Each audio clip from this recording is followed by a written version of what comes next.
Hi everybody, welcome back to Friday Facts. I'm Dr. Alice Barsoumian. I'm an Air Force infectious disease doctor here at BAMC. Hi, and I'm Dr. Elizabeth Markelz, also an infectious disease physician here at BAMC. And this week we're going to be answering some questions that were posed by Deborah Froelich. So thanks for reaching out and engaging with us on this platform. We're real excited to get to them. But Deborah was really asking about what should we expect after vaccination in terms of chances of getting COVID? She's heard about some breakthrough infections and really wondered what those characteristics were like and if other vaccines had breakthrough infections as well.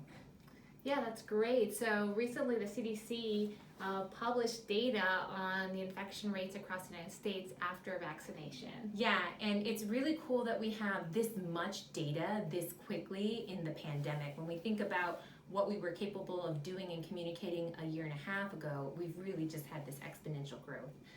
Anyway, 101 million people were fully vaccinated in this particular publication, 101 million. And of those, there's only about 10,000 COVID infections. And about 25% of those infections were without symptoms or asymptomatic. So they were detected likely because somebody they knew they had come in contact with had COVID and they were being screened, or potentially before they went to get a procedure, which is commonplace to get a test before you get a procedure done. Yeah, and the Department of Defense also collected this data. So I found this very interesting. They published it earlier this week. So we've had, at the time that they looked at the data, there was about 1.5 million beneficiaries vaccinated across the Department of Defense. And they were tracking reinfections in these individuals after they had been fully immunized. And they tracked about 1,600 infections and only 24 hospitalizations and 0 deaths, which I thought was great in our population. Again, really great evidence that the vaccine is 99% effective in our patient population. Yeah, and those numbers of 0 deaths and about 1.5 million people, that's kind of in line with what we've seen with these 101 million people in the broader population. So of those 101 million people, there were unfortunately about 130 fatalities, which puts that rate about 1 in a million. So after being fully vaccinated with the COVID vaccine, your rate of dying from COVID is about 1 in a million. Those people, the majority of those cases were of people who also had other medical conditions and potentially even medical conditions that prevent them from having a full immune response. Yeah, that's pretty much what I'm seeing so far in the cases that have gone into further detail about the deaths. Yeah. Deborah asked, the second part of the question is, do we expect to see this with other vaccines? And the answer is yes. It really depends on the disease process and the type of vaccine. So some vaccines like hepatitis A, you will nearly never see a breakthrough case, but for things like influenza or pneumonia vaccine, meningitis vaccine, it is quite common to see cases after vaccination. The cases are usually less severe after vaccination, which is kind of what we're seeing here. Yeah, exactly. So yeah, very few vaccines are 100% effective. So you're going to have a small group of people who just don't mount an immune response.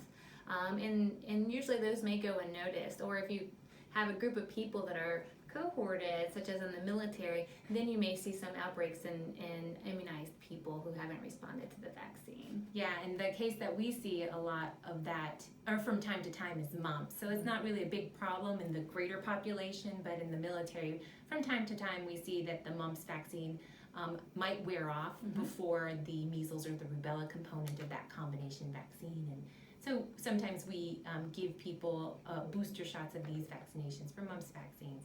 But this brings up the booster question, which I know we've gotten several times, and we talked about it the first week.